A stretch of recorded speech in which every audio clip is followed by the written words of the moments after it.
All right. Hey, how you guys doing? Everybody can unmute. What's going on, y'all? How you guys doing tonight?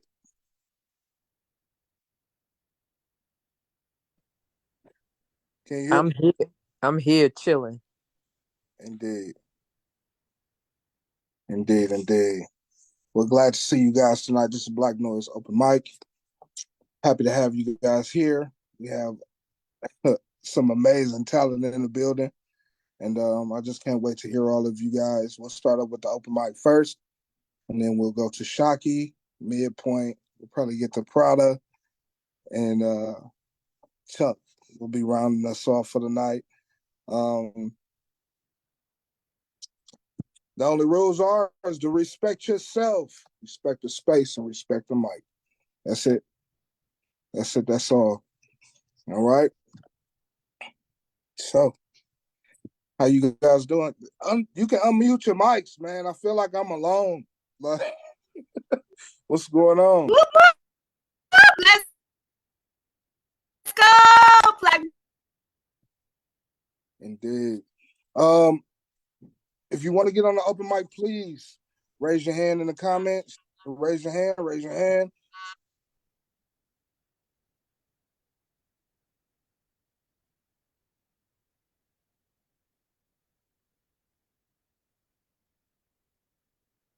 All right, we got Nemo first.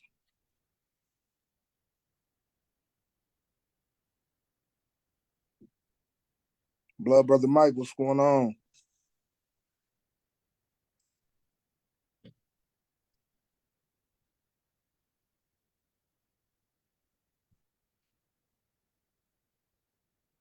All right, Nemo. You were the only one with a hand raised.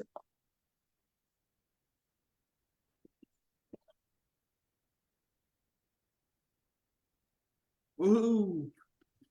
What's going on, man? Win. How It's you a doing, race brother? of one. Indeed, indeed. All right. Are we? How many pieces are we doing tonight? We're gonna do one piece for the open mic. Okay. Because of the features, give them the time to Yeah. do that. You know. Okay. I'm gonna do a micro triptych of pieces I'm currently working on. So All that's right, 3 thematically connected micropoems. for sure. I keep crawling back into the gutter, covering myself in the filth of 1,000 told you so's. I woke this morning to find myself changed. My jaw is sore from grinding, but that's nothing new. I had to untangle myself from the machine that keeps me sleeping, like I do every morning.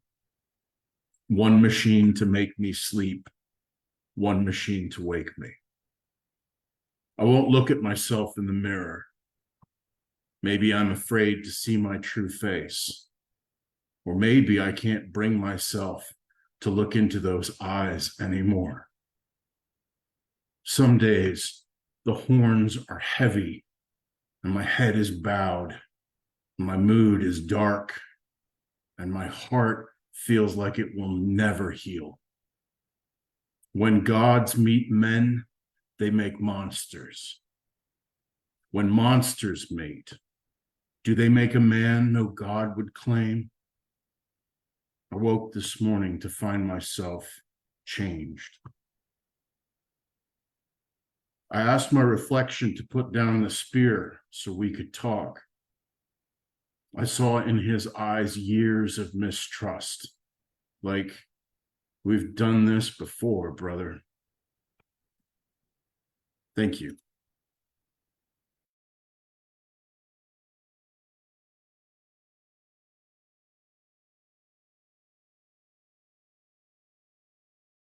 All right, thank you, Nemo. Thank you. Beautiful, beautiful pieces. Um, I appreciate you. Up next, up next, we have AJ Houston.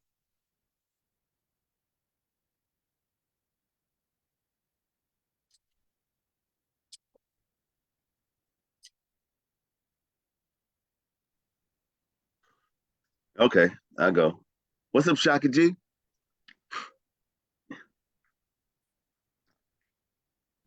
Ins and outs. I've been breathing breaths that don't belong to me. Breath long some time ago to tin of skin, a name as a matter of reference most toward the skin in this place, with trouble with the same last name. I've held it and told this far, carried it for days, carried it all these years, gets heavier by the breath, by the in, the out, by the step. Can't march no more. Can't shoe shine, toe tap, can't heel dance. I've been breathing breaths that struggle to keep this chest heaving up and down. Still feels like these legs are running, been running for centuries. Breast should never be this large of a burden. Can't rinse the weight of prejudice and hate traditions are automatically attached. There are those trying to take it. This breath, I mean. There are those been taking Houston's breath since infancy. Since we were branded with this moniker, this name, making it impossible to find family, my kin so far removed could be Johnsons, Taylors, Mitchells. It matters on which plantation their bones were put to rest. Believe me, we're going to eventually not remember, not search, not try, not care. We're going to eventually not do the things foretold by griots, prophesied in slave ledgers, listed in the chronicles of races left by those who were not able to pen their own stories without help. We're here in this new age, in the time of meta. Still can't find ourselves, our kin, could be done forgot. Been separated so long, could be done forgot. Probably can't remember with all that schooling. Them bachelors hanging on them walls. Some got masters and PhDs, doctorates. Carter G done told us it's gonna happen. Him say we're gonna outsmart ourselves out of us, out of love, out of our culture, out of all that's holy, gonna smart ourselves out of the skin, these locks, out of all the melanin in these bones. I've been breathing breaths that don't belong to me. I know this cause black ears can't drum, can't listen. When truth yells this loud, we too used to shouting and screaming hallelujahs when there ain't nothing to shout about. It's hard to find a hallelujah when you've been up all night trying to make it. Can't nobody tell me why we ain't unified yet, ain't united yet, ain't teach we's young how to be boys instead of soldiers. Man up, be a little too high strung. We ain't a man yet. These breaths got names generations old. Here tell mama say first things first. Better pay my respect. Grandpa and them left words in my throat, ain't converted into sound. Sometimes I sing like grandma. I remember her sitting in her favorite chair, rocking back and forth. I could hear her breath. I could hear in her breath a host of Houstons sharing the inhales. Maybe that's why I laugh like my aunt, cuss like my uncle, been breathing breaths that don't belong to me. Got folks on standby. Some prefer to be the in, others want to be the outs. A whole lot of them in here want me to tell you some of the truths America lied about years ago. Problem B, Carter G say we's gonna struggle. We's gonna learn to good in these schools. We're gonna forget how to us, how to we.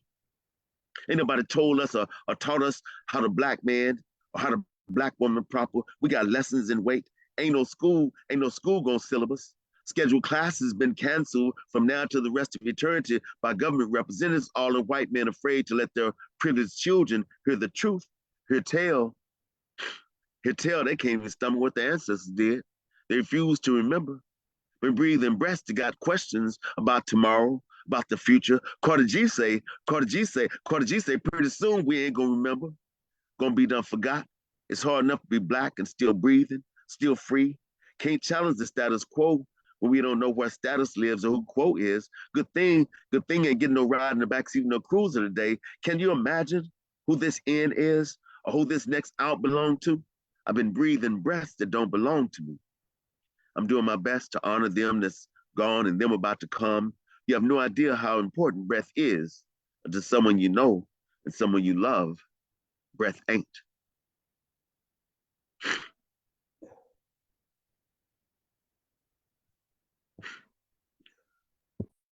All right, man. Damn, AJ.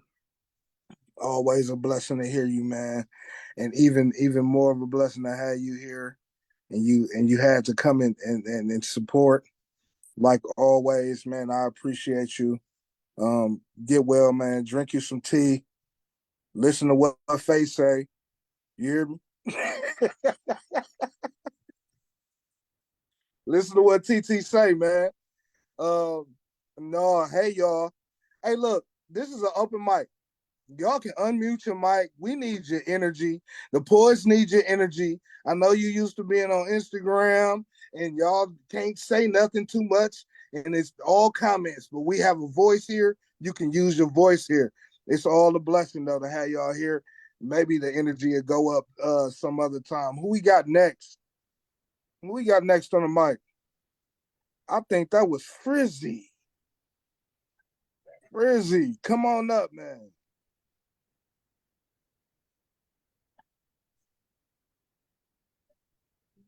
Not Frizzy. Frizzy do poems? I thought he just hosts. I thought Frizzy just hosted. Maybe he just hosts. I don't know. Frizzy, you raised your hand. He poets too. He actually does. I know. I've heard him. I don't know. I think he's shy. Hey, no. shy. I was waving, man. I was waving. You was waving. No, you raised your hand. That's a raised hand, Jack. No, man, that little man, he be waving like this. Like he was waving. Whatever, dude. What's going on, Frizz? The founder of the Poets Playground. What's going on? Oh, there he is. What's up, Frizzy? Oh, shoot, I'm finna run. Prada trying to get me. I gotta go. No, I'm just kidding. What's up, Prada? Oh my God, I've been missing you so much. I got a great piece though today. You're gonna love. It's a little sexy. See, she next. That's who next. I was waiting. I know somebody said hello, and I just put my little man. Gotta wait for that. You gotta wait for that. That whole hand, yeah, that whole hand, sir. Yes. And I got beautiful, like a dark red nail Prada, on my toes tonight. Prada. Calm down. Hey, look, Prada, you looking? Prada, you looking? No, I'm not looking. Why would I be looking? Oh shit, he's wearing the sweatpants. Oh, damn, oh my God, is he wearing gray sweatpants? Hold on. Calm out. Blood Brother Mike's like, no. Yes, let's go. Don't get me. Frizzy, Hey, Prada, don't get me started. Prada, keep it on the leash until it's your turn. Frizzy, tell him now. Tell him, Frizzy, tell him to back up. Tell him you already my house husband. See, y'all be trying to get me too. Y'all calm down now. I did ask cheating again. Let's get back to the show now. I did ask for the energy, didn't I? I just didn't know what I was asking. All right. Yeah, and you should know better because I'm in here. But Cream Shay cheating again? Oh, shucks. I got problems. Come on, man. I've been dealing with y'all all day. Oh, wow. Come on, Frizzy, what you got, man? Give me a minute. I gotta go to the bathroom. Give me a minute.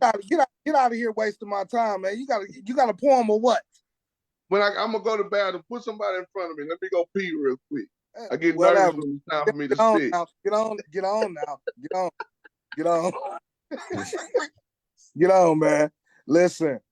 I don't see no more raised hands, so I'm just gonna start picking people. Is that cool? Say yay or nay. I'm gonna pick one. Who ready? You want to just jump in? Just jump in. Onyx said she. I got a short one. Huh? Who was that? Who was that? Blood brother? Yeah, I got a short one. He should be done by the time I get done. It ain't take but cut minutes. Cut minutes. All right. Because after you was Shockie. All right, here we go. That's what's up. All right. Shadow Corners is the title of this one, y'all. Hidden in the dark corners of my mind, shadows hide in fear of mental light. Outwardly positive, yet internally shy. Dark thoughts kick blood vessels. Sleep brings no peace. Screams in my nights. Solitude seems happy. The only time I'm truthful is death the only escape hatch. In peace. Indeed. Indeed. Short and concise. Appreciate you, blood brother. Appreciate you, man. Claps and snaps. You hear me? Indeed. No doubt. No doubt. Appreciate you. But without a further ado, we have an author, an activist in her own right, a beautiful person inside and out. I met this lady in New Mexico for the first time, and we laughed until we couldn't breathe no more. Give it up for Shockie G. Shockie. What's going on? What's going on? How you doing? I'm doing, you know. Absolutely. I've definitely been in those spaces. Can you tell the people what you got going on, what you got to offer, what's happening with you in your life? Nothing, you know. About that you about to win. What's going on? I ain't got nothing. Sunday I got, more of the same for a book club. My book will be on sale with Red or Green Books. So you get a discount if you go through that. But other than that, just doing the same old, same old. Stop it. Okay, look, y'all. I know sometimes Shockie is a whole lot of modest, but she's getting ready to be at Charm City Poetry Slam in Baltimore sometime next month.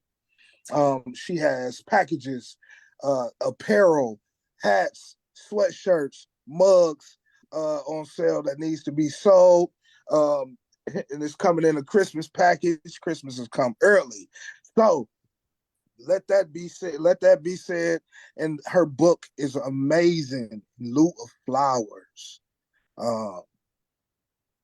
Very, very great collection of work. Y'all need to go get that as well. I know you guys probably know her already, so tap into her website. The link is in her bio on Instagram. Shockie, what you got for us? I got 3 pieces.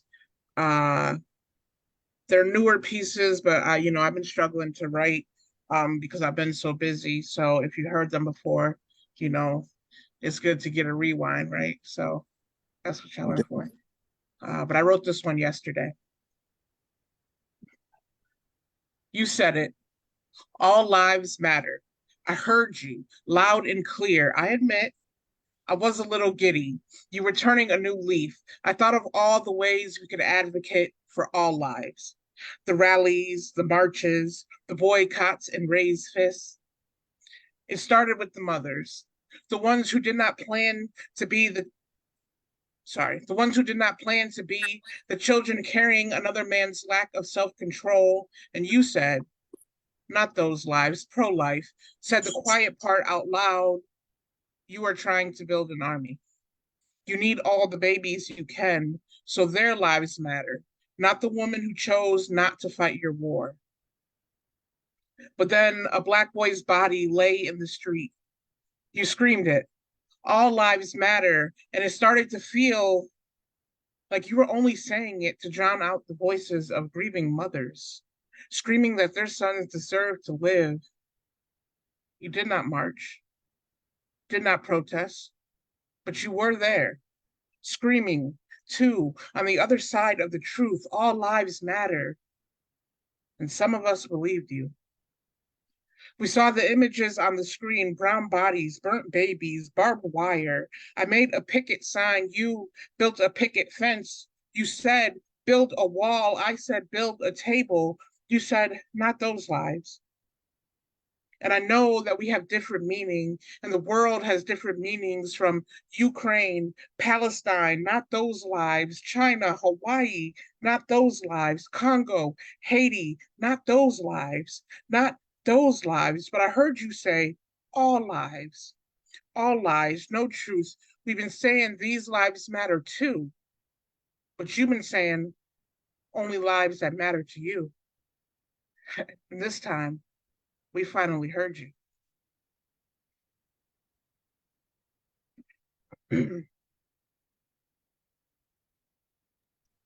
Oh man, could you tell me a little bit about that piece?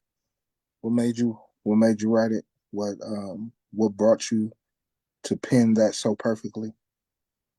Well, nothing's ever perfect, but well, Guerrilla Poets out of Charlotte, one of the Carolinas, they have a workshop every 2 weeks about mental health. And I went to that yesterday. And the prompt was about communication, about how, we mishear what people say and how it affects our lives. So I kind of played with the prompt a little bit with that. Okay, indeed. The floor is yours. Yeah. And I mean, with everything going on in the world, you would think that crowd that was screaming all lives matter would really be on the side of making sure that everyone was safe, and that, but they're not. They're always on the side of the oppressor, it seems. So yeah. Indeed. If you repeat a lie enough times, it becomes the truth. If you write it down, they call it history. Lying has been passed through these bones through generations. The biggest lie I ever told has been festering since I was 5. I remember birthing it through blood and tears at the playground. Falling off of a swing, I said it. I'm okay. Because okay sounded like I'm a big girl. Sounded like I'm not in trouble, and maybe this is when I learned it was a bandage. Okay slapped over my wounds like Flex Seal. I lost my favorite aunt and found out on Facebook. Okay. The woman I saw my future with said she was leaving me in her past. Okay. I haven't spoken to my sister in years. Okay. My mother is gone, and I still haven't healed from it. Okay. Okay, everything is okay. I say it so much, my therapist feels the need to start every session with, I know you're okay, but I lie so much I mistake my father for Geppetto, pretend I am not real, just sawdust and secrets. But I've never been a good liar. I'm always afraid you can see it on my face, not just my nose. I have this thing with looking away when I say it. As if the question is the distraction. Must be. I never look the truth in its eyes. All the things that matter are blind anyway, like love and faith. Sometimes I don't even know if I'm lying. My tongue just has a way with words. I am a poet after all. I turn my hypocrisy into hyperbole on my worst days. I am great. The deception is that I'm stronger than you think. But the reality is a scared little girl in a darkened room telling herself she is all the light she needs. But if you repeat a lie enough times, it becomes the truth. I'm okay. I'm okay. I'm okay. All right. Excuse me, let me get a sip here. This last piece is called Black Card. My black card has frayed edges, deep scratches, and a curve from being in my back pocket. As a kid, I hid it in my sock, afraid anyone would take it away. Back when I thought it could be taken away, like you could take my black card and not my melanin, and I would be less America's darker brother, less bastard child. Like my black card was a key card to my neighborhood, my history, to the cookout that never ends. Once I lost my black card at the skate park. Somewhere near the ramp where I turned ankle into shatter. I found it years later at the park when I got my first block playing 21. Just to lose it again. Singing Good Charlotte to celebrate. Lately, my black card cuts fresh lines, going straight to the brain, call it cocaine poetry, sober thoughts. If my mouth is an exit wound, my black card is the bullet. Passed down generations, not sure if it was the one that hit Malcolm or King, but most likely the one that hit Hampton, which is to say, it usually catches me sleeping. So some refer to my some refer to my poetry as woke. My black card doubles as a banned book library card, the same card Ronald McNair used. What I mean is my black card is out of this world. The thing is, if you ask me about my black card, I will tell you it doesn't exist. That is just a fallacy white people made up to divide us.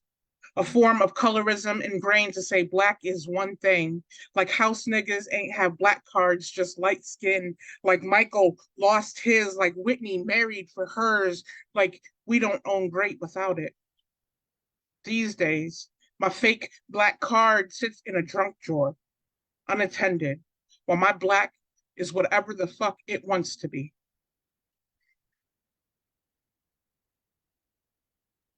Golly. Your black is whatever the fuck it wants to be. I love that line. Yes. Man, y'all open up your mics and get this great. Ooh, Shockie, you the shit. Yeah. You are Shockie. Amazing poems. Yeah. Man. I love her. Yeah, Chucky. Yep. The Hampton line got me. Shockie, go. Fire singer. Absolutely. You, Erica. Indeed, man. Shockie, you are amazing. Yep. You are amazing. I definitely only because I get to be surrounded by amazing poets like you all. So thank you. Man, and to say amazing, that's because there's lack of a better word. Shockie, how your hair so smooth today? How your hair so smooth like that? Man, listen. You see it. You see him spinning. I know you do. I see it. I see the ways you've been asking. They coming in. I don't know. Okay. Hey, we not gonna. I thought that was because you found your black card. Okay. All right, AJ. Shit. Indeed, man. No, but for real, Shockie, and don't deflect, you know what I'm saying, the flowers that I'm giving you back on to me or everybody else. Right. I don't hear it. Because you deserve all the accolades that are coming to you. Everything that is coming to you. You're such an amazing poet and also an amazing person. And I thank you for blessing us with your words on a daily basis, for real. You're definitely one of the ones that I look at and I'll be like, okay, my pen needs to get a little bit better. Okay, how can I perfect that line or get that line as close to perfect as possible? I just appreciate you for real. How's that last line coming on your phone?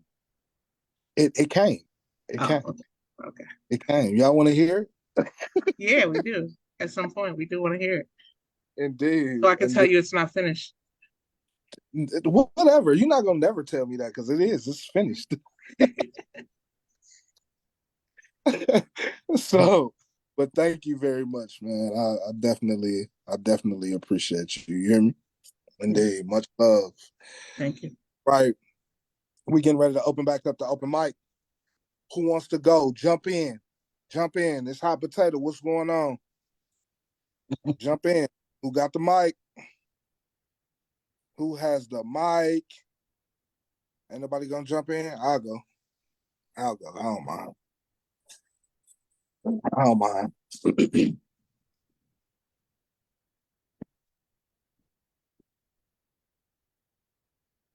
It's an anomaly.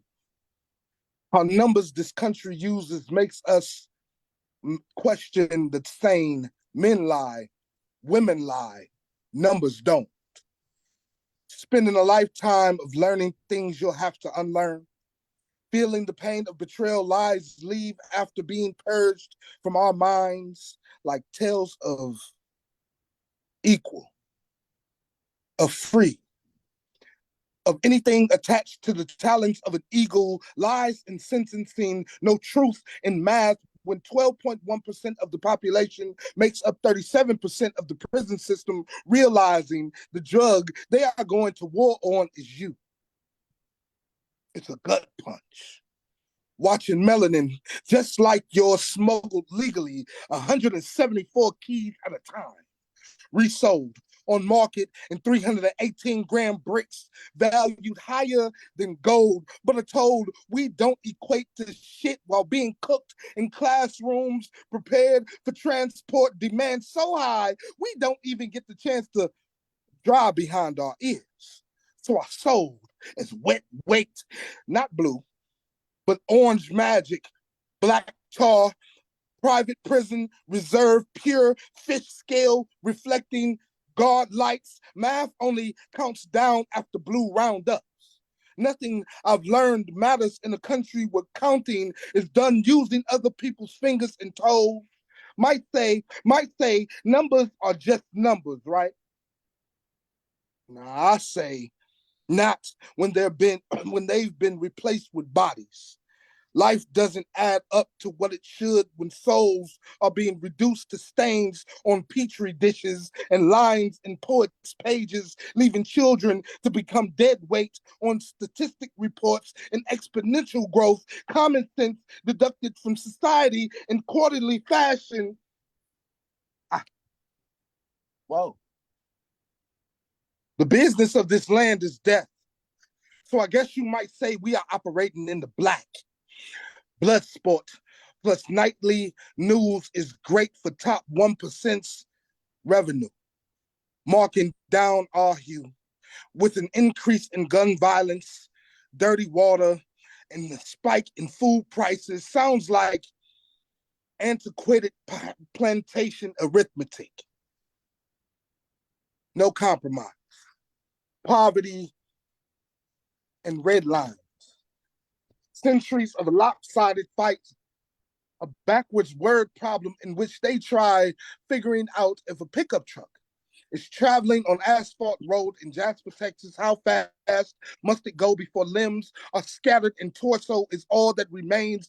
It's all in the jive as they shuck us from our babies 30 at a time under the thumb of a dope man dead set on eradicating our stars by the busloads. Too many missing variables in the cases of our Amber daughters. All the alerts, hashtags, t-shirts, protest signs, names to remember. It's a gut punch learning you're only valued as a bead on an abacus. I know what it is to unlearn and the pain that comes with being born dope. Shit. Man, that's the third time today. That piece still killing me, boy. Every time. It's stuck in my throat. I guess it's finished. Oh, no, I guess. Appreciate you. Who got next? Who coming up? Who got words? I just seen Frizzy. I still ain't heard him. Jump in. I ain't going behind him. Nope, not going behind him. No, I know Warren. Warren had said okay. he wanted to read tonight too. Priceless, just so you know. Warren had said he wanted to read. So whenever you're ready, you just squeeze him in. Shockie, just make it multiple people for share screen for his set, please. Indeed. Thank you for letting me know. I didn't catch all the comments. Who jumping in?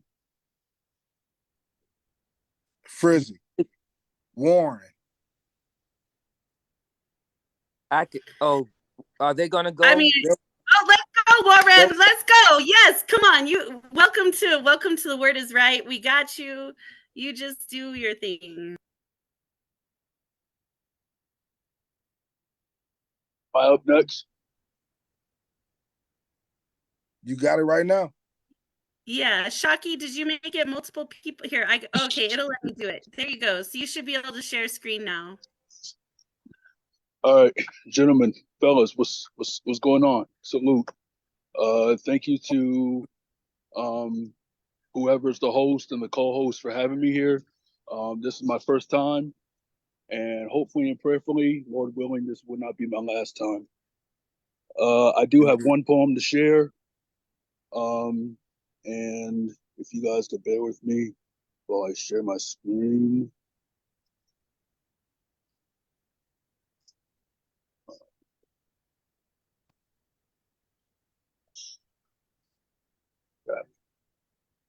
Hang on.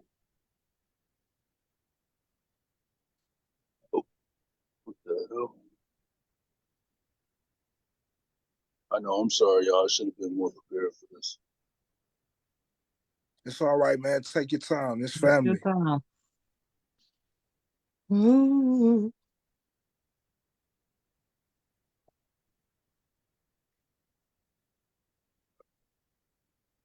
See if I can try this again.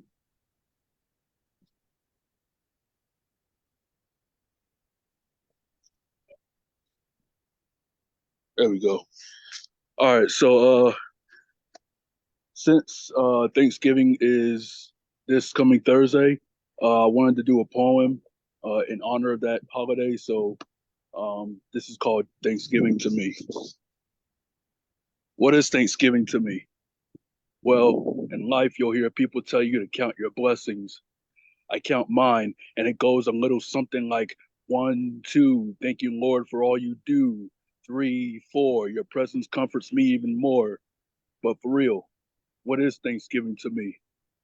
Is it a nourishment for the soul that I'm the captain of? Or if I master this, do I take it for granted like the turkey that folks overseas wish they had? God forbid. It's when the words thank you sail from my mouth to the destination of individuality. Reality looking out at me from the front of my windshield, hoping I don't stop at another red light because that's the color that adds flavor to what tastes best, which is gratitude.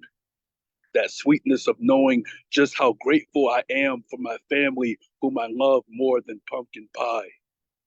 Then, once I'm through with that dessert, I end up putting my dish in the sink so I can wash out those who are ungrateful. Think about those who are less fortunate, the homeless, the impoverished, and the hungry. So, when you ask me what Thanksgiving is to me, I'll just say it's more than a tradition. It's more than a decision. It's about the recognition of the blessings that I've been given. I'm no mathematician, but Thanksgiving doesn't mean division, but I need your full attention so I can lay out my definition.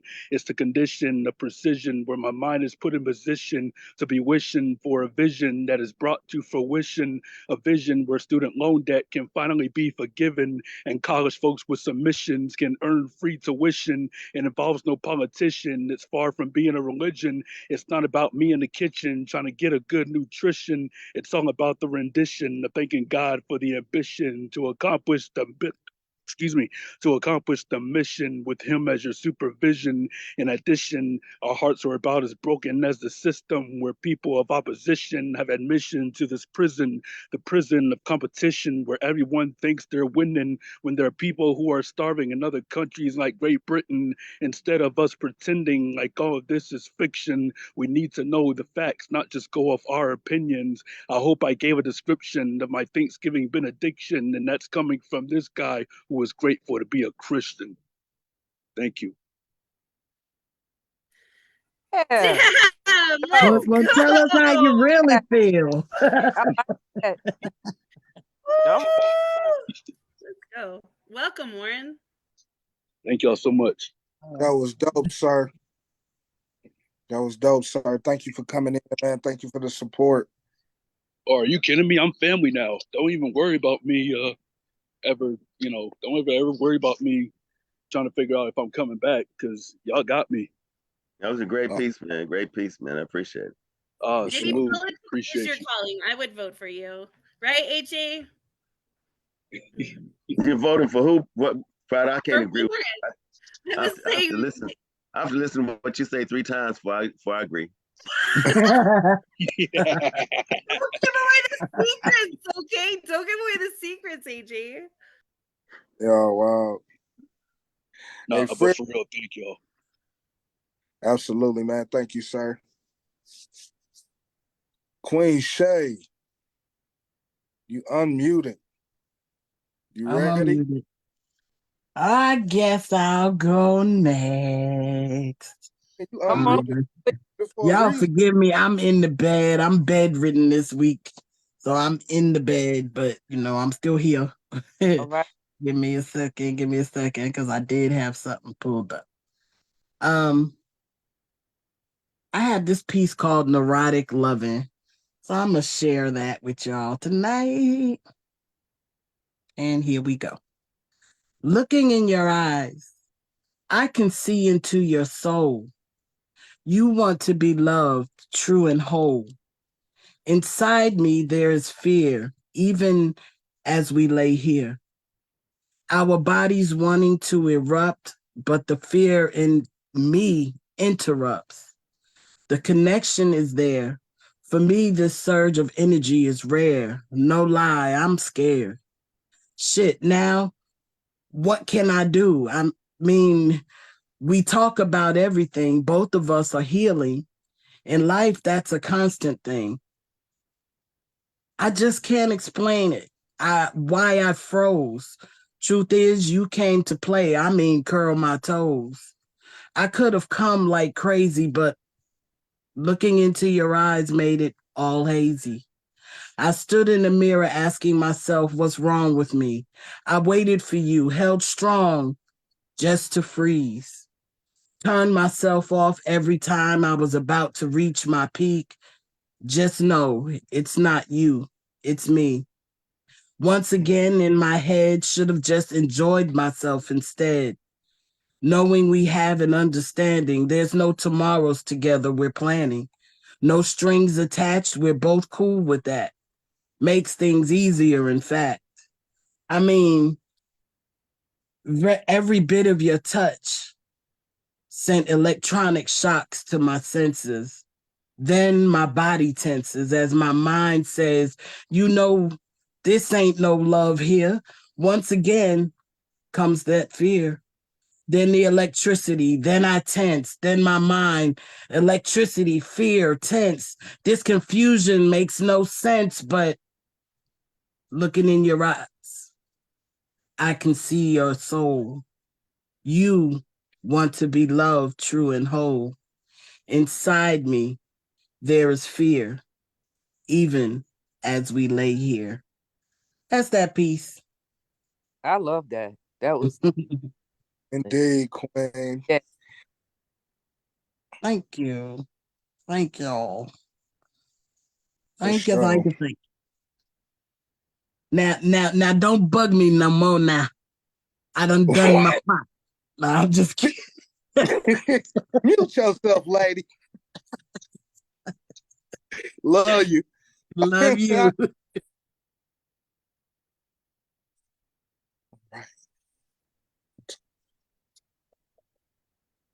That ain't bad. That ain't bad. Do we have anybody else in the room who wants to go? I'll go. Get it over with. Brooke in the house. Oh, I'm not ready. I'm not ready. I don't know, Okay, I'm ready. but I want to get it Let's over with. go, Brooke. I hope y'all got y'all sweat rags out. Jesus. You see me.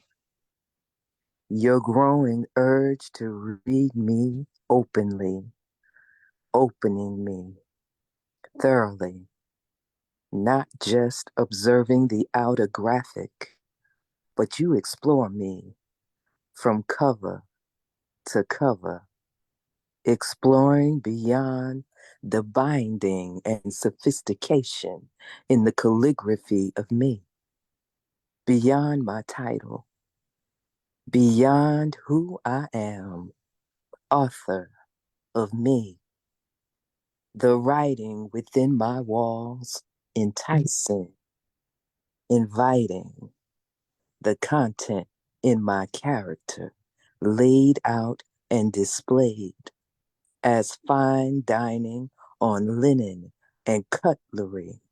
Thus, my table of contents, listing in description a buffet, a variety, ingredients that make up the preface of me, licking your fingertips as you touch page by page my introduction, what I display to the world in rhythmic percussion, barely scratching the surface of what makes me who I am, intimately prompting you, tempting you, urging you to turn the page, to begin chapter by chapter, thereby setting the stage of knowing me better.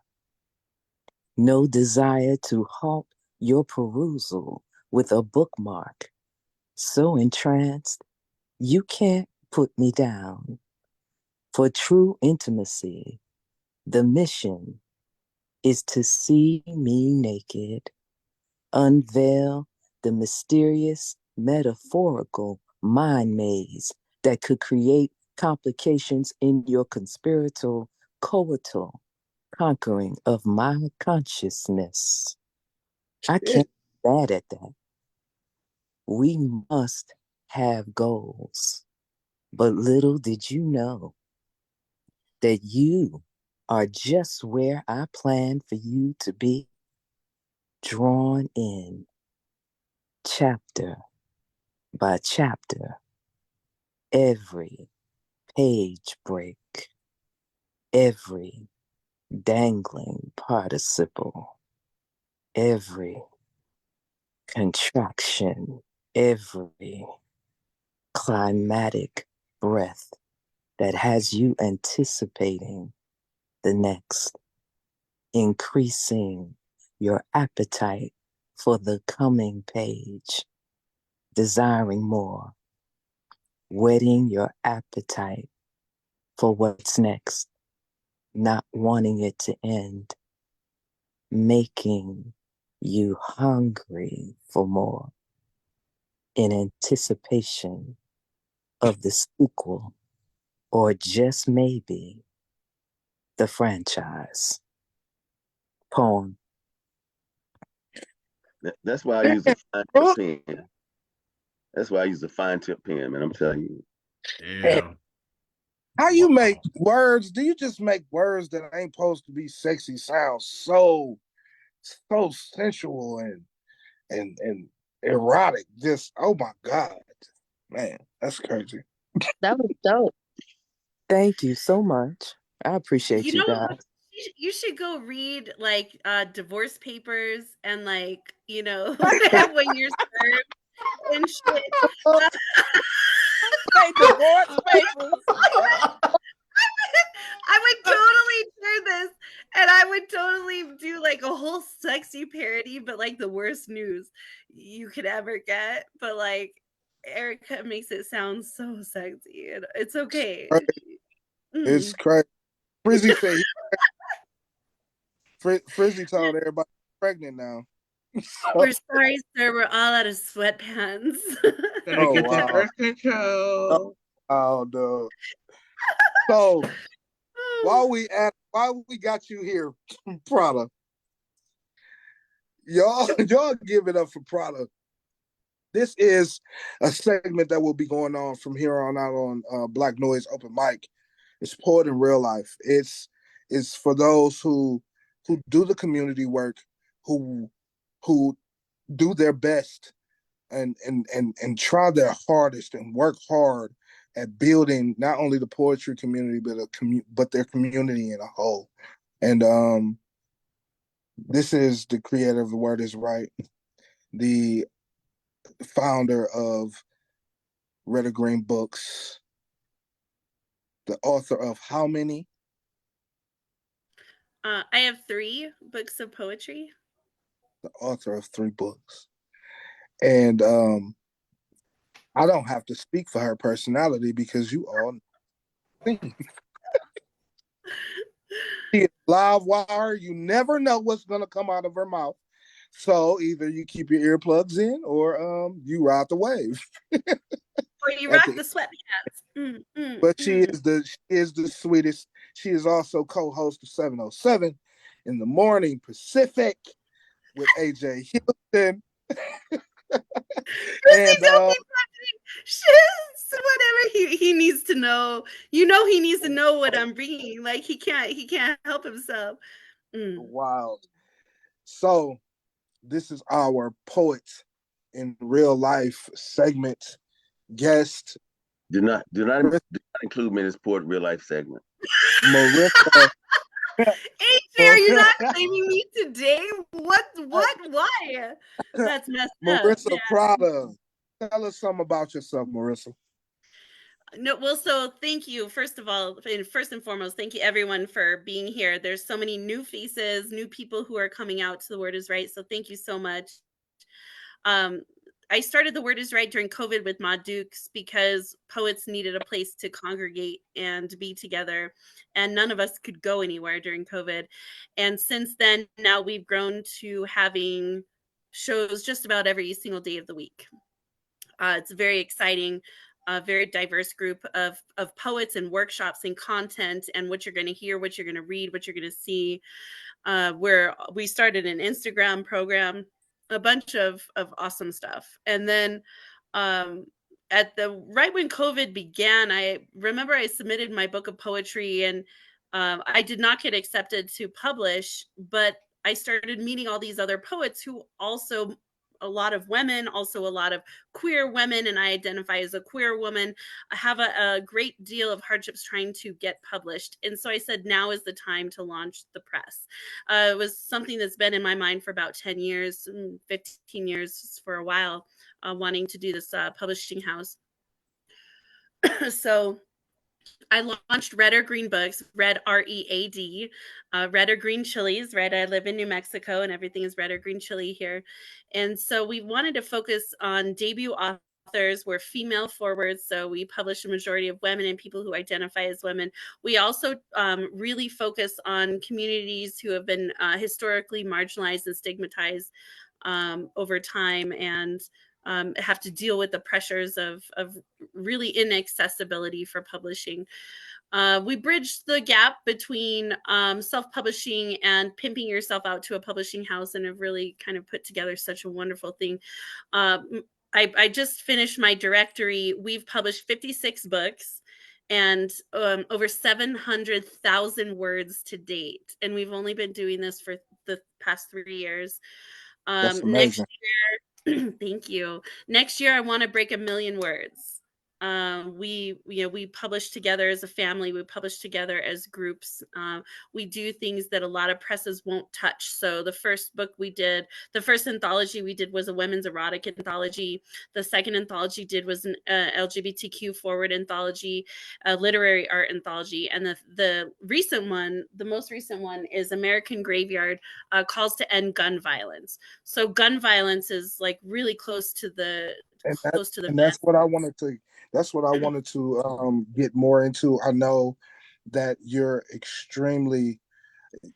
extreme activist as far as gun violence goes, and understand gun laws, and you live in New Mexico, which has a very, very bad problem with gun control and things of that nature. Could you let us in on the thought process behind creating such an anthology and the poets you brought together to make that anthology possible? Sure, absolutely. So Newtown, Connecticut happened when my daughter was 2 years old. I'm a mom. My kids now are 13 and 9.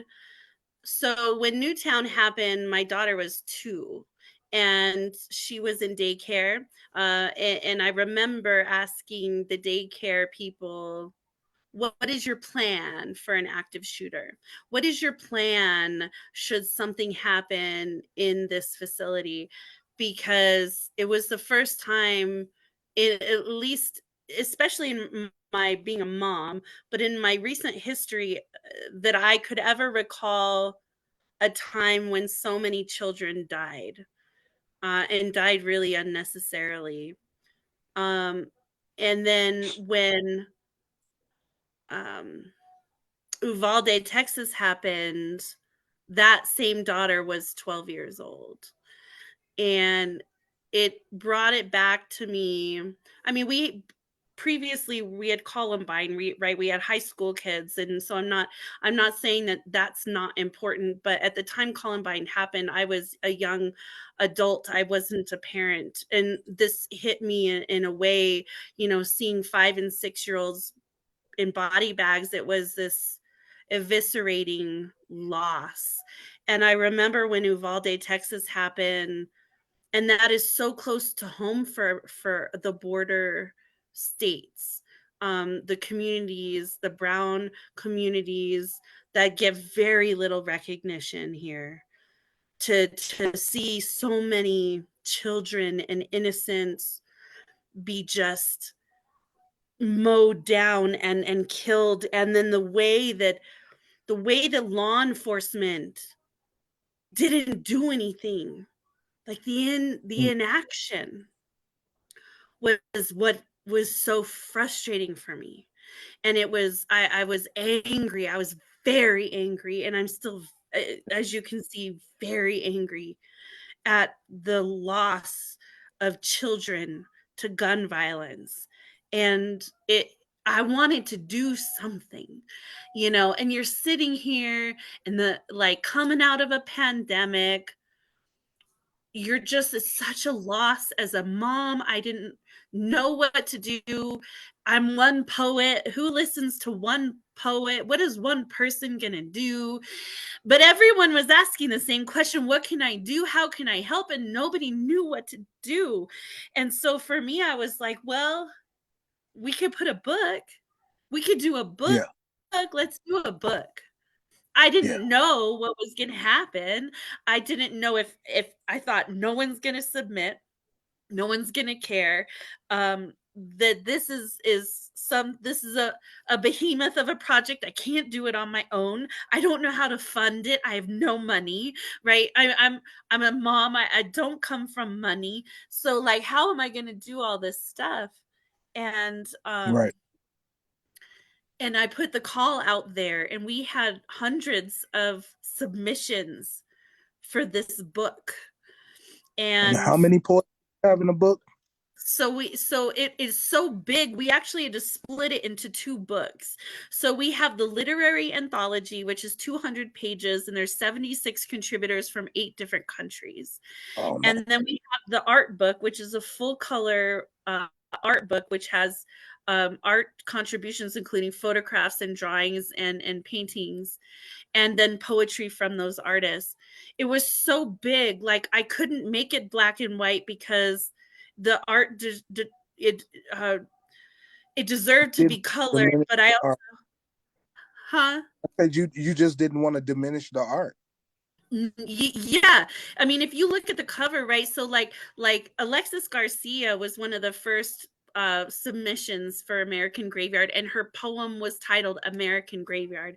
And I asked her, I said, Alexis, which is Vexlex, can I use the poem title and title the book that? And then John and I got together and started collaborating on the book because he wrote the foreword to it as a gun violence survivor himself. So Jaw's foreword is incredibly moving. Many people who are in the room here today are in the book. And then the art book, Ella Diem, is Fresh Linen's wife. Fresh Linen was one of our original authors that we published here. He's active duty service member overseas right now.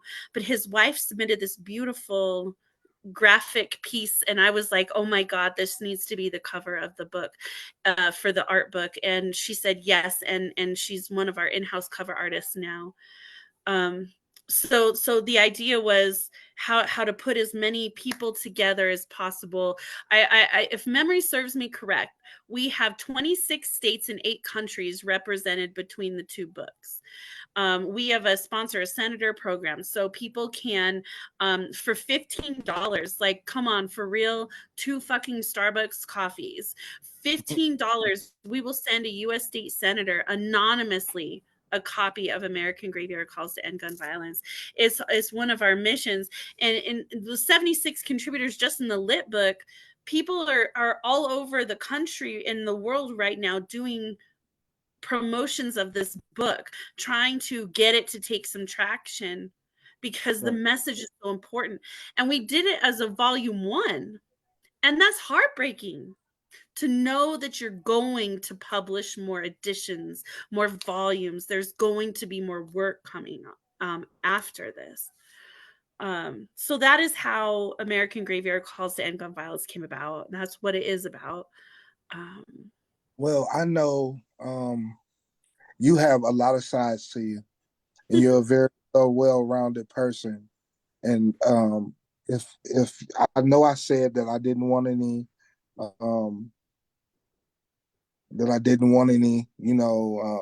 themes or anything like that, but I would really love for you to do one of your gun violence pieces. So I actually brought a piece today, which is it's a little bit like that. It's more like a war poem. Mm-hmm. And then I brought something funny because we can't end. I feel like I don't like leaving folks on the floor when I read. And I'll cut you, but then I'll like pat you, right? Do my best to make it not hurt quite so much. the Sour But Patch. yeah, being everything that's happening overseas right now and in the Middle East, it brought me back to this poem. And this poem was recently published in an anthology for Ukraine. I wrote this when the war in Ukraine started, but I feel it's very pertinent for today and what's happening in geopolitics today, as far as all of the fighting and all the warring. And so I'll go ahead and read this first, and then if you truly want a gun violence poem, I will read you my Nashville poem. But I would like to finish on something that's upbeat today because I want to keep the vibe going. But it's really important that we talk about this stuff. So this is an epigraphic poem titled Wisdom. Here we go. Today I heard Ike Waltz recite, war is a human disease. I wonder if wisdom is the means or the end to war. There are roughly 1 million people in and around the city of Albuquerque. I think of each of us either by car, bike, horse, by foot, by hot air balloon, making our way to the ocean as bombs fall upon our schools, our hospitals, parks turned into graveyards, apartments turned into columbaria. My friends, family, the grocery store clerk, the guy who runs each morning with his fluffy orange dog, the cat lady across the street who never waves back at me, the shaky old man at the gym who always says good morning, my children's teachers, the poets. How far are we from being Ukraine? What would my home look like? What would your home look like? Mortars, rockets, shelling, explosives, tanks, camo, uniforms, guns, guns, guns, searching, crying, skin soiled by shock, relocating humanity, disposing of memories, rewriting history. Where is the wisdom when wise men are making decisions with fingers on buttons, tongues wagging, waging war, none the wiser for wide eyes of crying orphans and dead pulled from debris, concrete headstones mixed with rebar and blood? Not even a natural disaster, just this human disease.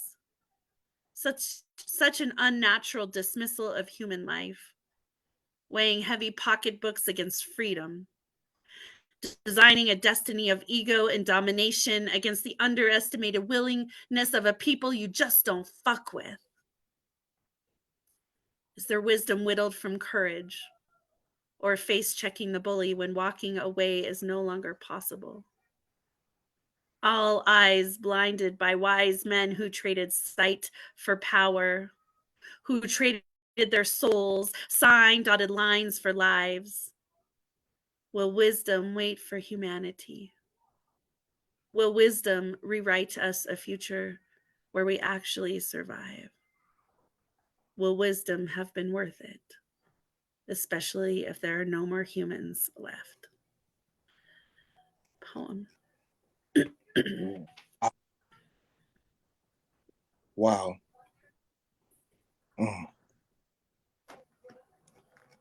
Wow. That one kind of has to sit on you for a little bit, for you to think about what's going on and how many of us are affected by war. And it does raise the question, what can I do? What should I do? What should be done? What action should be taken? Very, very powerful piece. Thank you. I've said it before and I'll say it again. I think it's just a matter of time before every human being is affected by gun violence. Absolutely. I mean, I went to my daughter's Thanksgiving lunch on Wednesday. Mm-hmm. And one of the dads was a plainclothes officer who had a sidearm. I did not feel safer. And I thought about those kids in Nashville, in Uvalde, and I wondered, would they feel safer? It's not even, I think maybe we're reaching the point where we just don't feel safe. And that is incredibly heartbreaking for me. Absolutely.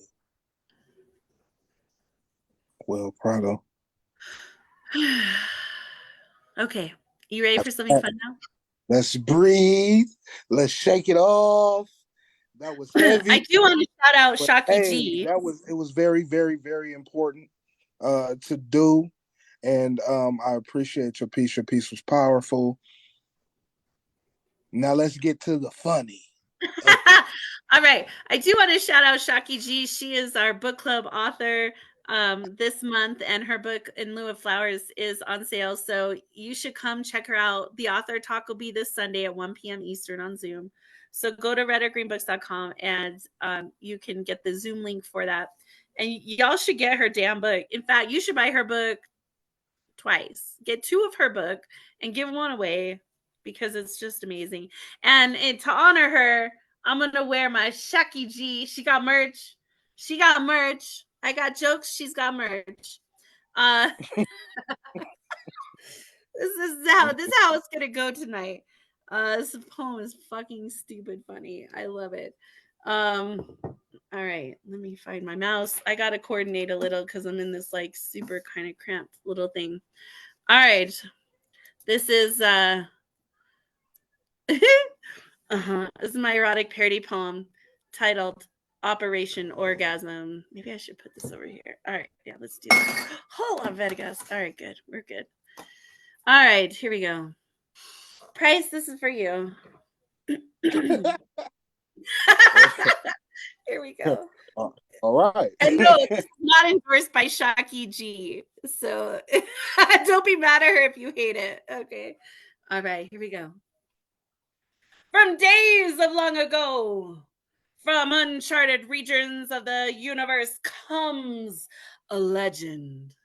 The legend of Vagatron, defender of the Pussyverse. A mighty robot feared by dicks and loved by clits. As Vagatron's legend grew, peace settled as cum came all across the galaxy. On planet Earth, a vibration alliance was formed. Together with the good toys of our sex system, they maintained peace throughout the Pussyverse. Until a horrible new menace threatened the galaxy. Vagatron was needed once more. This is the story of super forces of space explorers specially trained and sent by the Alliance to bring back Vagatron, defender of the Pussyverse. Now that we've defeated the invasion, we only have Prince Albert Piercing left to contend with. We're moving on his last line of defense. His sinister weapons do not stand a chance. It will be the most difficult challenge Vagatron has ever faced. Luckily, with ground and pound support and special help from our friends at G-Spots Company, they may be small, but they pack a huge wallop. I hope we're not too late. Dodge the laser beams. Even in desperate times like these, we must become a weapon. Prepare for secret ops codename Operation Orgasm. Roger that. Preparing orgasm underway. Begin final countdown to 69. Blast off! It's hard to believe turning a whole vagina into a starship. Vagatron will be right back after these messages. Hey kids, it's Vagatron. I'm available for parties and get-togethers, orgies. Just call me up. And now, back to Vagatron, defender of the Pussyverse! If Vagatron ever needed help, the time is now. Let's win for all the people of Vaginas. Form shaft and balls. Form foreskin. All form the head. Activate interlock. Connected. Up, higher. Top of the pussy. Mega thrusters are a go. Let's go, Vagatron Force! Okay, team, give it all we got. Fire rays and cum missiles. High beams. Watch out for Prince Albert if he could only get inside. We're approaching Planet Pleasure. They are blasting back at me. Form the blasting back swords. Look out! Only the coconut lube will save him now. Put your flying fortress at my command. I will save you, said Vagatron. Ignite torches. Fire! Keep pouring it on. Vagatron will be right back after these messages. Seriously, I can show you how to find the clip. It's not that big a secret anymore. And now, back to Vagatron, defender of the Pussyverse. Rotor missiles stand by. I'm going to trigger a huge wave. Look out! Activate interlocks. Mega thrusters up. Let's go, Vagatron Force. It's a river of what exactly? Stay tuned next week to see if I actually come.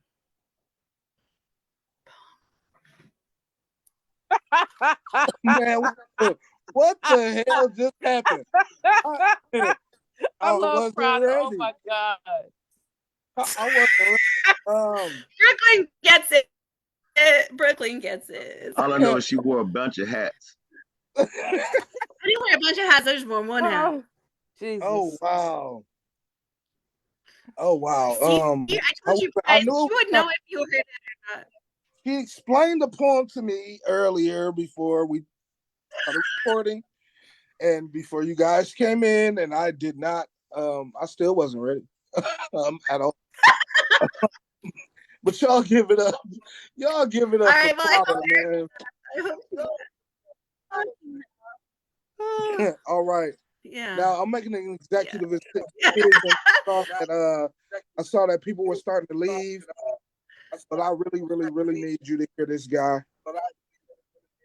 Huh? Who is that? Well, only two people. It's fine. It's all right. We got Brentom. He's here. What a way. He got to follow. I'm sorry, man. I'm sorry I did that. You got to follow that. Shit. It doesn't get better than that. Fucking Bryce. I'm just kidding.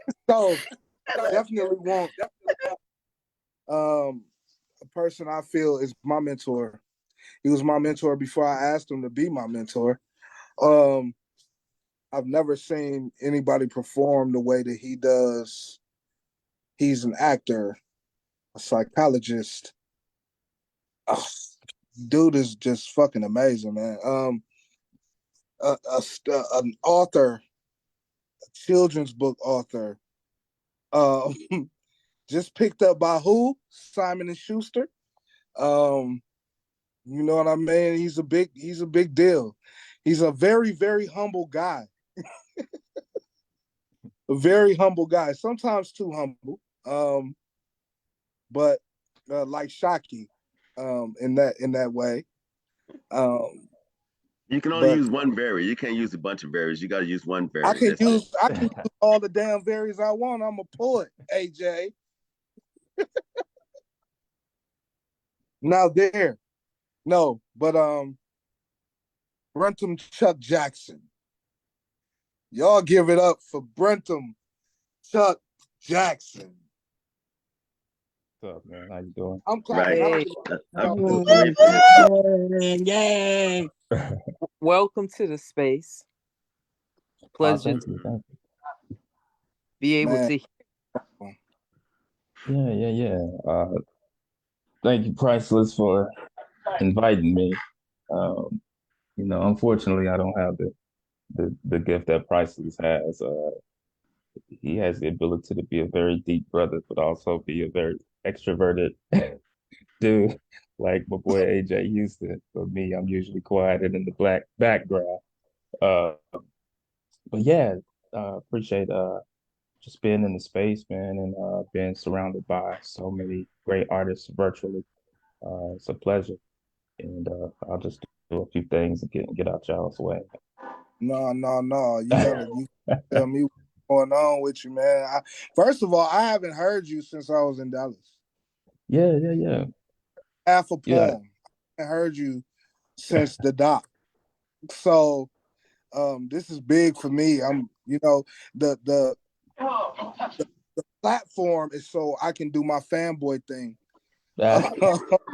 For all the poets that I love and I admire and I really and I respect.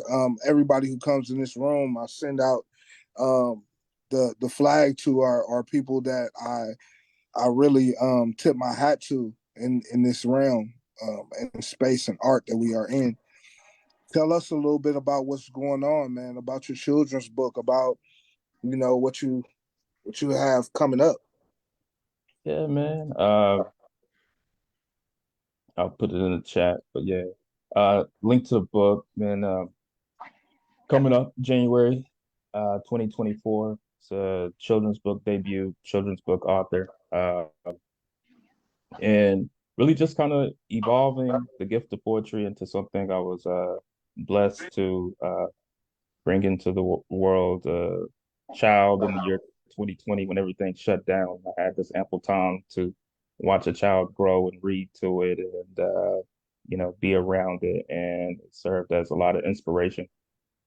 So yeah. So other than that, man, uh still doing psychotherapy work, working with people in the area of mental health, here in the Fort Worth and Dallas area. And then just every now and again when I can make it out to the dock and do some open mic hosting or do some poetry, I'll try to make it out there. Indeed, man. So what you got for us tonight? Yeah. I'll start off with this. I've been lately Are you I've been taking dedicating requests? lately I've been dedicating this poem too. Nah, you don't do requests because I probably don't remember the poem you gonna request, AJ. I'm sure you remember and could perform it, but I wouldn't remember it. But yeah, lately I've been dedicating this poem to our dear, beautiful sisters, Sexy Red and Suki Hana. And it goes like this. First, These days, these entertainers, they real quick to call themselves artists, yet they real slow to write even one protest song. Maybe they're afraid they might be mistaken for Pete Seeger or Bob Dylan in blackface, so they settle for just being pawns in the game. These days, these entertainers, they got me confused. Always thought us folks who were darker than blue summoned a different muse. Never knew we would be afraid of being America's little mischievous child. Willing to raise the plantation mistress's skirt, exposing her bustress so they would know that all this new booty is just old manufactured goods. But these days, these entertainers, they just follow suit. Maybe they done forgot about songs such as Ma Rainey's Flat Black Bottom Blues, so they settle for being injected into the butt of every joke too. See, they got your daughters believing that they woke up like that. So your daughters wake up, look in the mirror, and just want to go back to bed. They got your son believing that they hustle hard, so your sons don't want to know hard work. They got you believing they don't fuck with you, but that's all they do. They were the ones who told you Barry Gordy was a project pimp, but that they gave Clive Davis an NAACP Lifetime Achievement Award. They were the ones who told you, don't wear your sorority colors to the march, sister, but please march home and support your sorority sisters on reality TV. See, they done stole all your John Henry. Just left you with double doses of Double Dutch and Stagger Lee. Got you worried about who's singing Precious Lord, Take My Hand, but you not never worried while anyone is ever singing Mississippi Goddamn. See how they always got you raving about Simone, but not Nina? God damn. Did you forget how to crush up pieces of glass and put it in the master's food? Did you forget the sacred songs of Oya and Oshun? Have you been to the crossroads lately? Did you speak to Papa Legba? Did he instruct you on how to cut heads properly? Did he baptize you in muddy waters? Did he lay you in a sun house for 3 days? Did you rise up on the third with some lightning Hopkins in your step, some Selah in your chest, some Fela on your fist, some Marley in your mane? Excuse me, but is that a Miles Davis or a Benny Goodman home? Are those Shirley Temple Black or Black Nicholas Burns' shoes? Because I see you singing about the stormy weather, but you ain't singing about being black and blue. So I wonder if those are notes or nooses you were dancing to. You see, you just want me to be happy while Marvin Gaye rolls over in his grave and cries. You see, you just want to do Facebook challenges, but you don't want the lifestyle of Richard Pryor. You don't want the lifestyle of Matisse. Lose the ability to raise your hand, so you paint the rest of life's pictures with your tongue and your teeth. You do not want to pay the price for artistry. You just want to get paid to entertain me. So dance, monkeys, dance. I wish I had something to throw at your ass. Damn. Yeah, that's all I say is damn. Man, so many lines. That's fire, man, but that wasn't my request. Was That's fire. That was fire. Thank you for sharing that. That was awesome. I ain't gonna hold you up, bro. You got flow. Well, yeah. Despite AJ's wanting to request, I would be, it wouldn't be good taste if I didn't do this particular poem. Last year on this day, I lost my cousin. He was 41 years old to pancreatic cancer. And when people find out that you're a poet in the family, your job at the funeral is to then write a poem. My cousin, Corey, dedicated his life to my grandmother's church. My grandmother was one of the first Pentecostal female pastors here in the city of Fort Worth. Church had been bombed, threatened several times for her doing that work. And my cousin served as her drummer in the church, and then also just, I would say, her bodyguard for years. And this poem is dedicated to him.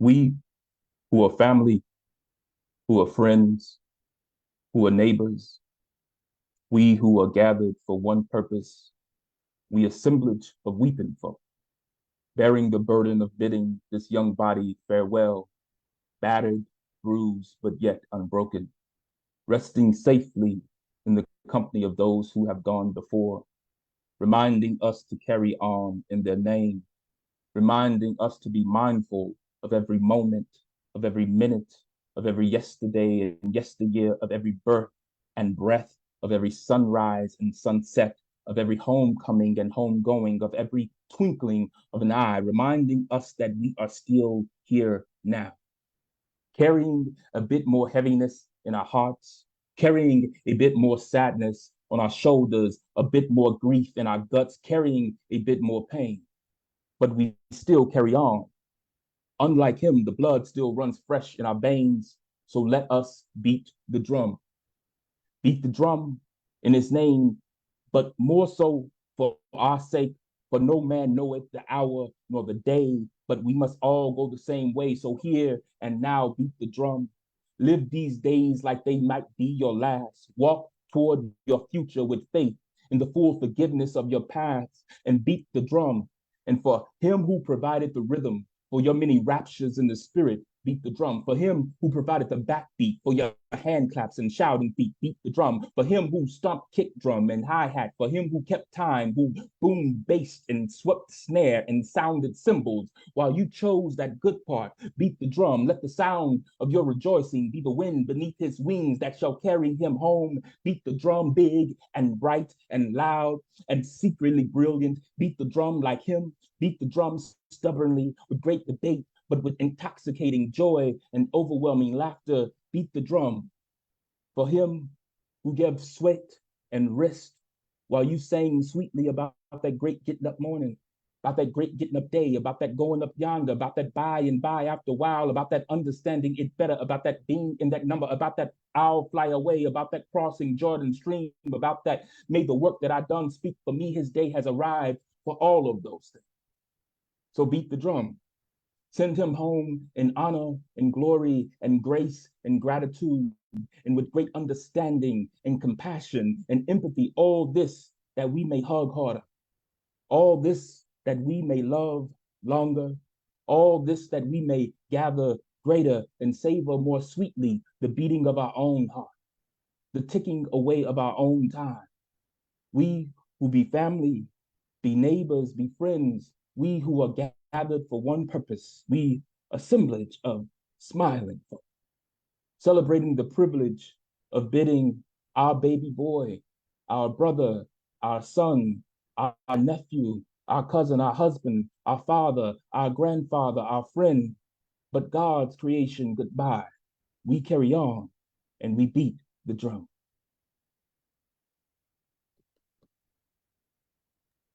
Wow. Amazing. That's poet. Spectacular. Nice, sir. Nice. Man. Appreciate it. All right. Your locks look good, sir. Thank you, man. I'm trying to be like you when I grow up. So, what's the request? Is it finding? Well, I wanted beauty. Okay, I remember that. Okay, you got beauty, yeah. Cause I was telling Ja about beauty when you performed it at Nats and we went first.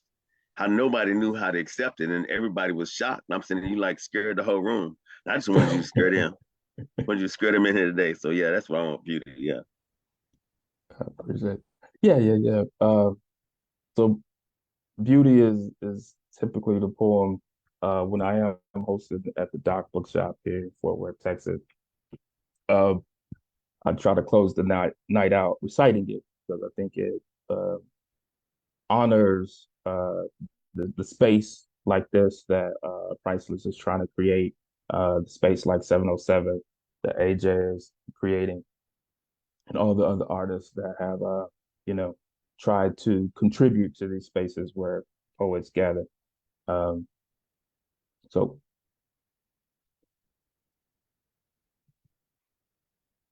you see beauty be big, blooming, blossoming cotton buds, and black hands desperately grasping at brown rope while bleeding red blood. You see, beauty be pumping, palpitating hearts held to the sky by tanned hands ripped from the chests of live men on the tops of Aztec pyramids. You see, beauty be Congolese kings on their knees begging the Portuguese to continue the trade in slaves so they can continue to receive things like European food, guns, cash, and glass beads. You see, beauty be some pretty ugly things. And I only hope that one day I can be that beautiful. You see, I want to be beautiful like pieces of Abraham Lincoln's skull found on the backs of theater seats. Or I want to be beautiful like Fred Hampton's red American blood sprinkled upon white Indonesian bed sheets. Or maybe I want to be beautiful like MLK's face splattered upon a Memphis, Tennessee balcony. Or maybe I want to be beautiful like the hole in Tamar Rice's chest, or the cotton gin fan around Emmett Till's neck. Or maybe I want to be beautiful like oozing pus-filled legions on African AIDS-infected legs, or chemo patients' shiny bald heads. Or maybe I want to be beautiful like the side of John F. Kennedy's head. Or maybe I want to be beautiful like the holes in Jesus Christ's feet, or the holes in Jesus Christ's hands. Or maybe I want to be beautiful like black skin being baked into concrete by southern heat on Jasper, Texas streets. You see, I want to be this goddamn beautiful because I want my death to inspire life. And more than that, I want my life to inspire people like you to pick up a pen and write and carve something beautiful into this ugly thing that we call life. And if tomorrow just so happens to be the day that I draw my last breath, I ask that you simply remember this. You remember this night that I stood on this stage reciting this poem with all the strength and energy I could muster in this life. And I ask you to remember that this is how I pray. This is how I meditate.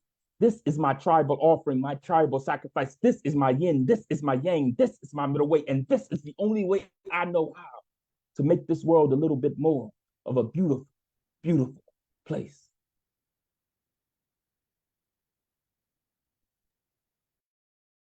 Man, y'all give it up. yeah, that one. Y'all give it up. That's the one. Man. This dude is awesome.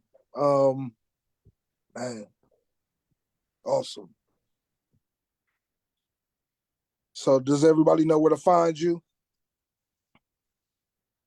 Yeah, you can look me up. The name at Brentom Jackson. I think I'm the only person in the U.S. with that name. Brenda and Tommy's baby boy from Fort Worth, Texas. So at Brentom Jackson on all social media. Yeah, check me out. Indeed, man. Thank you. Thank you much. For real. All right, y'all. This ain't the end. I brought them up just in case you guys wanted to go somewhere or needed to lay it down. But we can continue the open mic. I want to who's ready to go?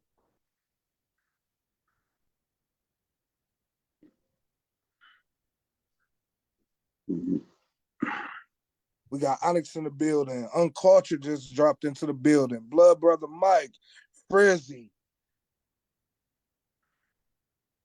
Mama Teresa. Said she'll go. Huh? Uncultured said she'll go. Yeah, Uncultured raised her hand. Indeed. Come on. Oops. Yeah. Hey, how y'all doing?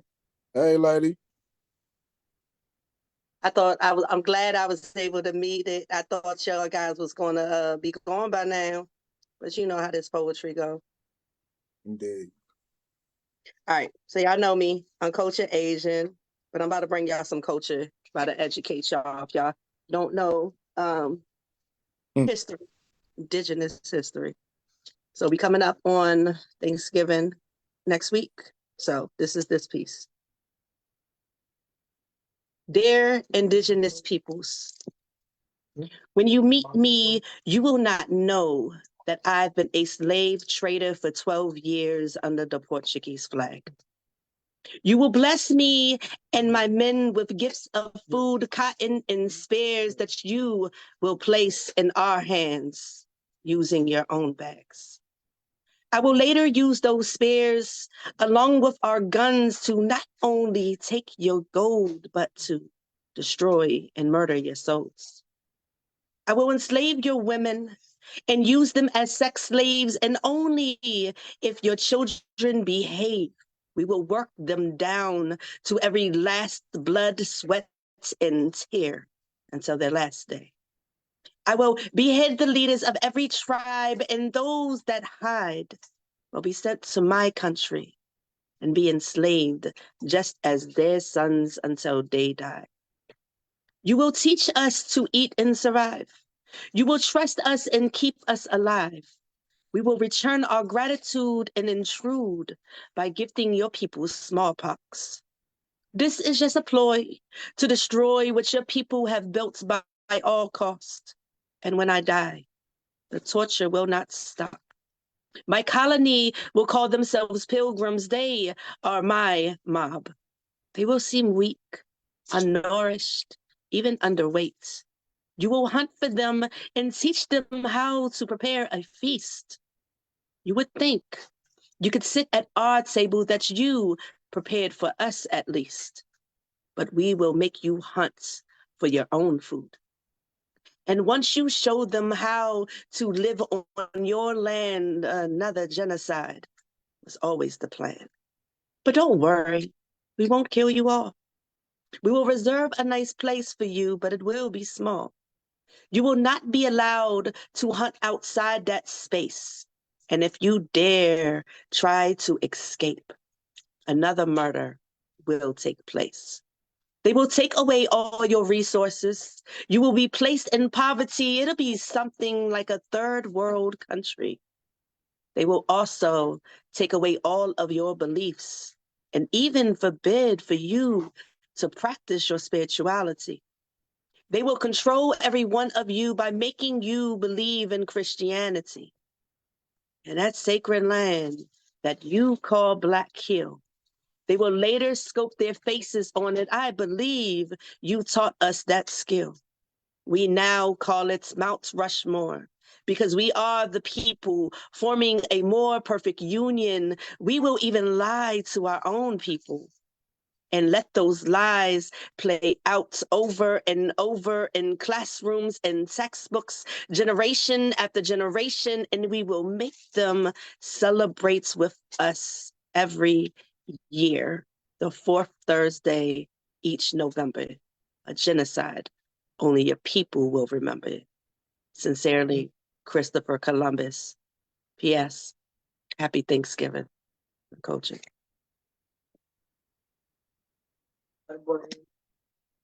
Okay, I see you trying to teach people, Damn it. We got to. Each one teach one. Fire. Thank you. Fire. Can That I was make awesome. one suggestion, or are you gonna fight me? You want to tussle me? Who, me? Nuh-uh. I'm a student always first. You have that one line that said they will enslave your women and make them slaves. And I think that it would be stronger if you remove the word enslave and replace it with something else. Like they will bind your women and make them slaves. Like just because heal. the slave word back to back is I got you. Yeah. Thanks for listening to that. Disconnect. It was a Yeah. great poem. I loved it. That's love. That's what love sounds like. And that's what love sounds like, being accepted. That's dope. And that piece is fire. Always. Thank you. I appreciate that. Big.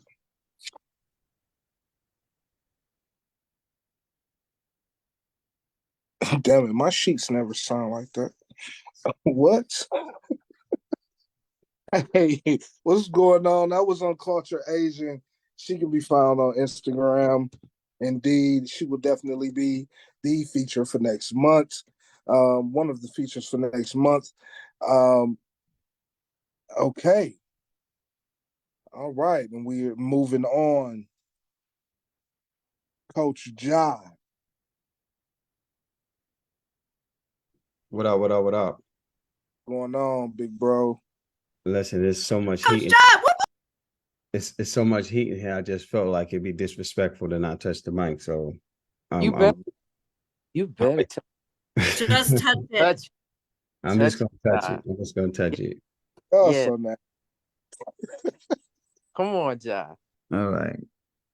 I want you to imagine these words streaming from Aretha Franklin's voice, holding on to Miss Tina Turner's legacy. I've got blues in my eyes, rainbow tracks from cheekbones and bended smile. Memories claim my face like melted candle wax. Some say the white overpowers the red, so the blues are all that we have.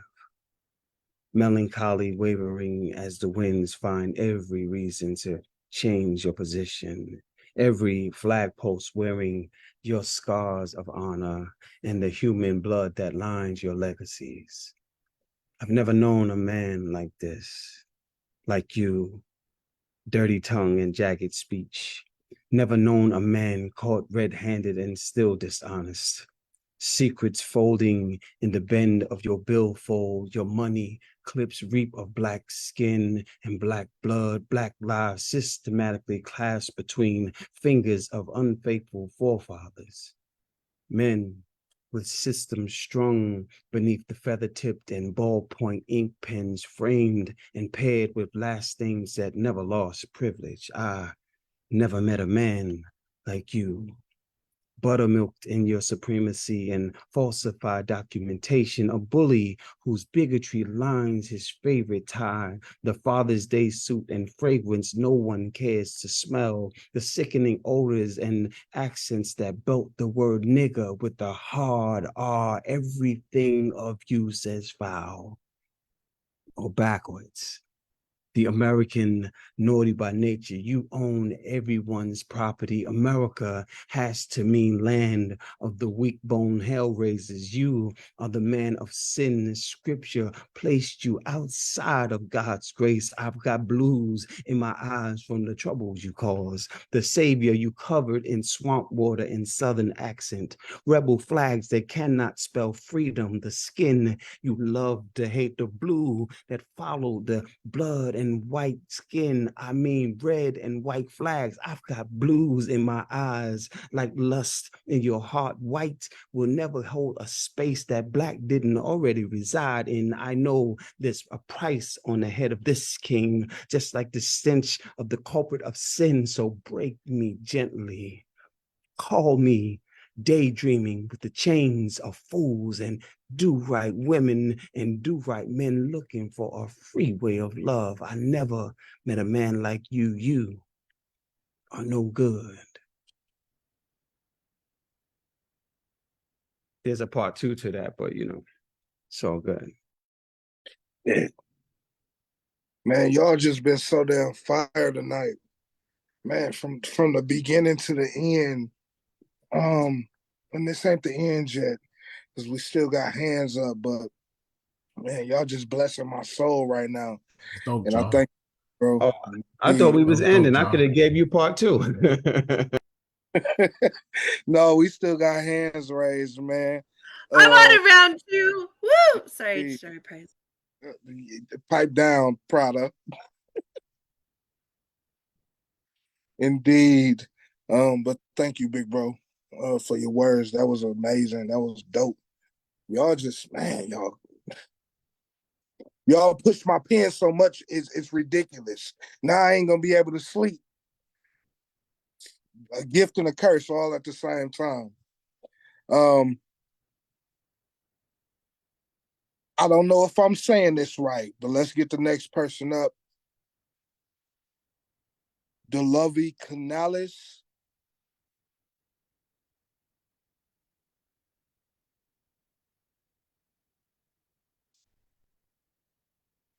Oh, what's good, bro? I ain't know who that was. I can't hear. We can't hear you. Still muted. Hey, what's up in the stock gang? What up, though? What's good, bro? What's popping, man? I'm chilling. Yeah, I had to come in under the government. You know what I'm saying? Like, And it's Delavi, by the way, just in case, you know what I'm saying? Delavi. Okay. I ain't want to murder your name like that. I apologize. It's like, I'd always know when, like, there's substitute teacher's class, like, you know what I'm saying? And they get to my name, you know, everybody's sitting in alphabetical order. The teacher gets to me, I always know because they stop and be like, you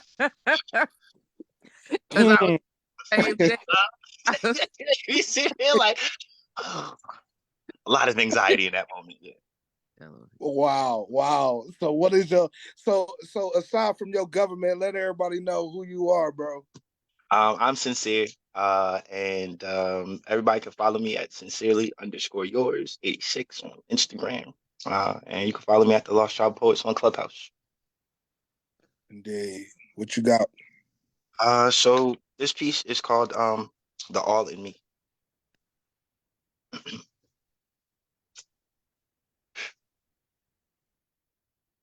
I'm every sign, they're all in me.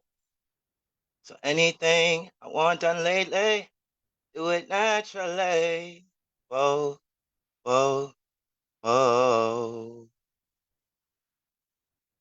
She asked me, what's my sign? So I told her I'm the signature. And then I stretched that out and then I told her I'm the literature. So read me like a tarot deck with every intention being set into a star-filled valley of galaxies. While painting zodiacs like tapestries, I begin to tap the trees and dig into the root of it. Like, what's the root of it? I square it like the Big Dipper while I Ursa Minor to bear these thoughts. And these thoughts care. Caring about the cosmos until every constellation of this conversation is laid bare. Barely is the bravery of the archer in the sky. So how does Orion's belt help to hold up the waistline of my whys? Like, why do I taste the signs in the sky? Because if it's angel food cake, then where is the heaven in the pie?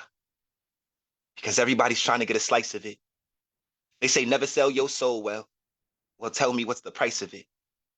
Because if life is gold, when you meddle in your mind, you can find the silver lining. Speak with silver tongue, and I put that on my Libra scale to balance out all the timing. You know, timing. The time to take chances. And I can really show you heaven. Because they say God's house has many mansions. So every star is a sun. And you're a star. So you're a sun. Like Neo, you're the one. So what have you been told? Because by my calculation in Greek, sun means soul. So how do you put soul in the flesh? You follow the yellow brick road down the path to your soul, plex, and that's why you speak from your core. And light shines from your mouth. And the reason God's home has so many mansions is because every soul is born into a zodiac house. Like if you Taurus, then understand everyone has a Taurus field. And that's your bioelectric signature that vibrates out, out, so that everyone has a vibe to feel. We are all Aquarius. H2O, all water. That's why we have aqua in Aquarius. And that may be a question to beg. They say Pisces means fishes. Is that why every woman carries eggs? Life. That's how it all started. It takes a Leo in us all to be truly lion-hearted. When time is parted, seeing through the eye of a virgin, now we know how a Virgo saw it. And I saw it. I saw brain waves that made tsunami thoughts, and then a big bang happened. So that has to be the reason that we have big brain fragments. You see, I'm spinning here through my hemisphere because there's two of those, like a Gemini. Well, if two sides of the coin, well, here's my 2 cents, and my questions are, you should spend them wise. And don't pick the skies. You should look through your eye and put some healing in your DNA so when it comes to your genes, you don't got to pick your size. I'm a Christmas gift. I'm wrapped in my presents, and I don't need to pick my size or pick my prize. It's no surprise. I gave you all this proper through the chakra of my throat, the grand architect of the universe, the way my body built like a mason. I got to be the GOAT. And I'm not hard to see. But I am, yes, I am, yes, I am the all in me. I'm every sign, they're all in me. So anything I want done lately, do it naturally. Whoa, whoa, whoa. Sincerely yours. Peace.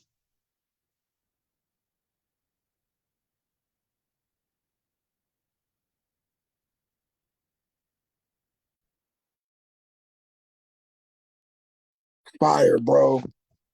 Fire, bro. Give it up for Sincerely, y'all. Give it up for Sincerely. Appreciate the peace, man. Appreciate the peace. Absolutely, man. Dope. Always. Absolutely. Crazy wordplay. Man, we're going to keep this thing rolling. And I don't see any other hands. So I guess our last to me would be Blood Brother Mike. What you got, Blood Brother? I'm gonna give you give you another wait, come back. Another timepiece. From you or what? Different from the one you heard. Huh? I said it's running from me or what? What's going Give you on? another timepiece. Nah. This was different from the one you heard earlier today. It was different from this one. Indeed. So anyway, so it's called Time Standing Still. Y'all might have heard this before. I don't know. We'll go with it anyway. Faces holding incredible smiles, never age, permanent file. Wondering what thoughts was on their mind. Time capsules before your eyes. Precious memories, how they linger. Children smile. Who's that? While pointing their fingers. Monuments of your own, right in your home. Picture frames holding time. The only time stands still in peace.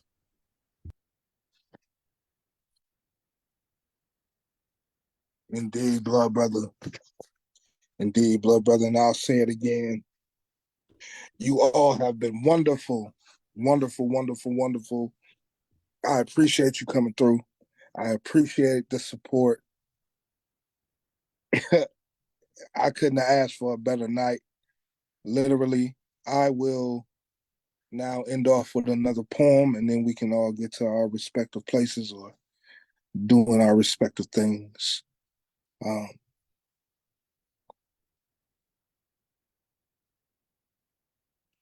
What are dreams without discomfort? Unrest. Unknowing, undetermined, unrelenting trials of miss and try again. No dream can survive in serenity. Sequence void of fog. Without a swamp of vision, a burden of love, no one can comprehend completely until they get their own.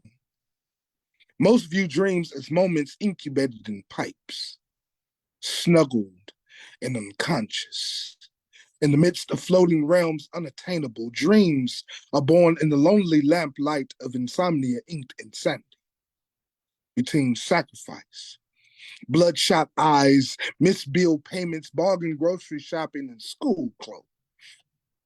Right at the cusp of empty nest and college tuition, real dreams take pride in knocking the Sandman off his feet, forcing him to count sheep, lulling him to snore in lullabies I haven't seen him soft shoe in a while.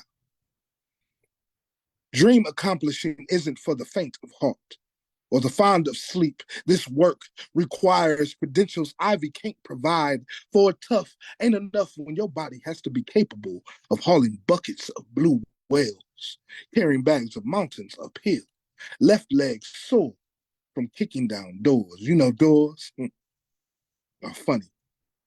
They lied when they told us they would open from knocks alone. Most come reinforced, bolted shut. With gatekeeper hinges, doors are fickled, and dreams are bougie stuck-up thugs bullying their way in and out of purpose. You know, they don't mind shackling you to a one-oar boat, middle of nowhere, with I can remember when, and when I get there too, the shadows fused at the distraction, with the same goal of blocking you from being grateful for here. This time, the answer to what is this now getting us ready for? They love sitting on the boat with you, drenched in what feels like comfort, just so they can butt in on your prayers, disguise their opinions as facts, trying to stake claim to your faith, punching holes in the boat just to plug them again, making you believe they can save you from what will almost always never feel like much needed isolation. Dreams are tricky. If you don't pay attention to the pain, you'll miss the sleight of hand 3 card in your victory. Monty will always win if you don't realize lucidity is only birthed in separation. Clear minds can't function in crowds. Too many voices will scramble the message. Dreams are like soup, simmering slow and flavorful when realized. Be careful not to burn your mouth. You must affirm dreams daily. Can't call doubt into the room.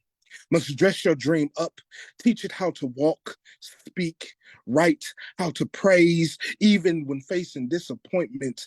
A wise man once told me, dreams need to be raised like children. Must teach dreams how to life before learning how to dream. And that's what I think this is right here. Us keeping our dreams alive, us moving forward.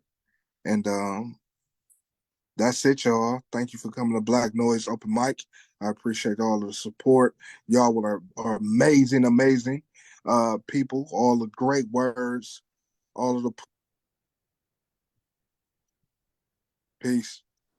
Y'all give it up for Priceless Black and Black Noise Open Mic. Let's go. Woohoo!